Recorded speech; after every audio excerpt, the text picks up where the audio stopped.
नमस्कार साथियों, T for teacher के यूट्यूब चैनल पर आप सभी का हार्दिक स्वागत है। आज के इस वीडियो में हम सामान्य हिंदी के 15 महत्वपूर्ण प्रश्नों को हल कर रहे हैं और यह सामान्य हिंदी का 85वां भाग है। तो चलिए आज के इस वीडियो को शुरू करते हैं। प्रश्न नंबर 1 है, टोपी शब्द का बहुवचन रूप है। टोपी शब्द का बहुवचन रूप क्या हो जाएगा? तो टोपी शब्द का बहुवचन शब्द जो हो जाएगा वो टोपिया हो जाएगा, इसलिए आपका राइट आंसर ऑप्शन ए के साथ जाएगा। नेक्स्ट क्वेश्चन देखते हैं, क्वेश्चन नंबर 2। आभरण और आमरण शब्द युग्म का सही अर्थ भेद है। आभरण और आमरण शब्द युग्म का सही अर्थ क्या होगा? आभूषण अनशन, भरण पोषण जीवन पर्यंत, सी है आभूषण मृत्यु पर्यंत, ऑप्शन डी दे रखा है मृत्यु पर्यंत या आभूषण। तो आभरण शब्द का जो अर्थ होगा वो क्या होगा? तो आभरण का अर्थ होता है आभूषण। क्या होता है? आभूषण। और आमरण का अर्थ क्या होता है? आमरण का अर्थ होता है मृत्यु पर्यंत। क्या होता है? मृत्यु पर्यंत। तो हमारा जो शब्द युग्म बनेगा वो बनेगा आभूषण और मृत्यु पर्यंत। तो यहाँ पर सी विकल्प जो रहेगा उसमें आभूषण और मृत्यु पर्यंत है, इसलिए राइट आंसर आपका ऑप्शन सी के साथ जाएगा। अगला क्वेश्चन देखते हैं, क्वेश्चन नंबर 3। ऐसा रोग जो छूने मात्र से फैलता हो। ऐसा रोग जो छूने मात्र से फैलता हो वाक्यांश के लिए सार्थक शब्द है। घातक रोग, संक्रामक रोग, चर्म रोग या असाध्य रोग। तो ऐसा रोग जो छूने मात्र से फैलता है वाक्यांश के लिए सार्थक शब्द संक्रामक रोग हो जाएगा, इसलिए राइट आंसर आपका ऑप्शन बी हो जाएगा। Next question, question number 4। कलई खुलना। कलई खुलना मुहावरे का भावार्थ है। कलई खुलना, इस मुहावरे का भावार्थ क्या है? कपड़े की सिलाई खुल जाना, ऑप्शन बी है बर्तन की कलई उतर जाना, ऑप्शन सी रहस्य प्रकट हो जाना, ऑप्शन डी कली का खिलकर फूल बन जाना। तो कलई खुलना मुहावरे का भावार्थ जो होगा वो होगा रहस्य प्रकट होना। रहस्य प्रकट हो जाना इसका सही उत्तर ऑप्शन सी हो जाएगा। Next question, question number 5। छंद सूत्र किसकी रचना मानी जाती है? छंद सूत्र किसकी रचना मानी जाती है? मतीराम की, सुखदेव की, पद्माकर की या पिंगल की? तो छंद सूत्र रचना मानी जाती है पिंगल की। राइट आंसर आपका ऑप्शन डी के साथ जाएगा। नेक्स्ट क्वेश्चन देखते हैं, क्वेश्चन नंबर 6। धनोपार्जन। धनोपार्जन का संधि विच्छेद होगा। धनोपार्जन शब्द का संधि विच्छेद क्या होगा? धन धन उपार्जन, धनाधन उपार्जन, धन धन उपार्जन या इनमें से कोई नहीं। तो धनोपार्जन शब्द का सही संधि विच्छेद जो होगा वो जाएगा धन धन उपार्जन। राइट आंसर आपका ऑप्शन ए रहेगा। आगे बढ़ते हैं, प्रश्न संख्या 7। जमीन शब्द का पर्यायवाची नहीं है।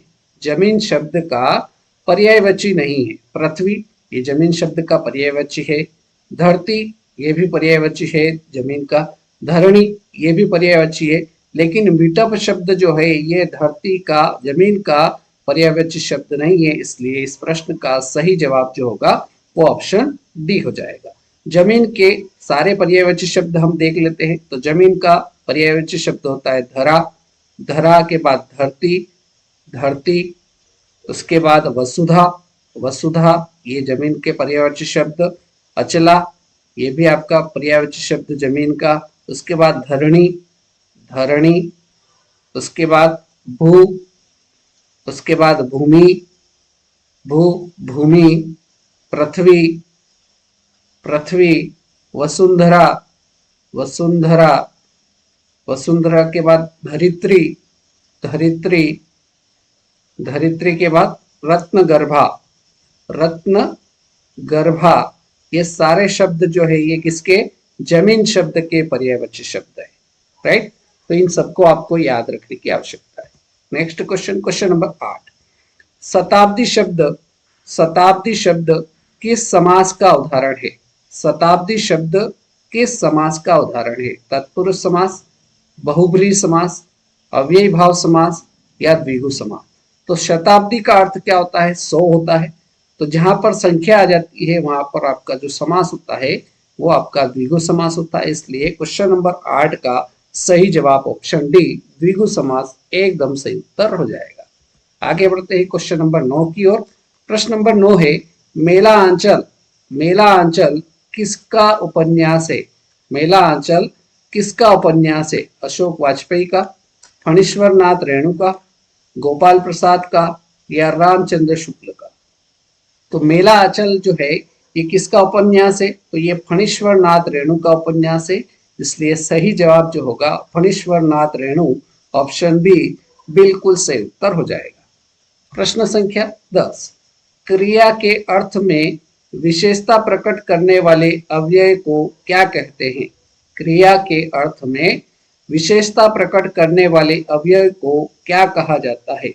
संबंध बोधक कहा जाता है, समुच्चय बोधक कहा जाता है, विस्मयादि बोधक कहा जाता है या क्रिया विशेषण कहा जाता है? तो क्रिया के अर्थ में विशेषता प्रकट करने वाले अव्यय को क्रिया विशेषण कहा जाता है। इसलिए सही जवाब जो रहेगा वो हमारा क्रिया विशेषण, ऑप्शन डी बिल्कुल सही उत्तर हो जाएगा। प्रश्न संख्या 11, अंकुरित शब्द में, अंकुरित शब्द में प्रत्यय है, अंकुरित शब्द में प्रत्यय बताना है। इत प्रत्यय है, रीत प्रत्यय है, त प्रत्यय है या अप्रत्यय है? तो अंकुरित शब्द में जो प्रत्यय होगा वो क्या हो जाएगा? ईत प्रत्यय हो जाएगा। इसलिए सही जवाब ऑप्शन ए होगा। नेक्स्ट क्वेश्चन, क्वेश्चन नंबर 12, मुद्री का तत्सम रूप है, मुद्री शब्द का तत्सम रूप बताना है। मुंदरी, मुंदरी, मुद्रिका या मुद्रिका? तो मुद्री शब्द का तत्सम रूप जो हो जाएगा वो मुद्रिका हो जाएगा। राइट आंसर विकल्प डी होगा। प्रश्न संख्या 13, इनमें से किस युग्म में परस्पर विलोम शब्द नहीं है? इनमें से किस युग्म में परस्पर विलोम शब्द युग्म नहीं है? नाश, नाश का विलोम शब्द दे रखा है विनाश। नेक्स्ट है खंडन का मंडन, ये एकदम सही विलोम युग्म है।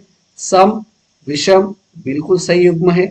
संयोग, वियोग बिल्कुल सही युग्म है। लेकिन ऑप्शन ए में जो दे रखा है नाश, विनाश, ये एकदम गलत युग्म है। इसलिए राइट आंसर आपका ऑप्शन ए हो जाएगा। क्लियर?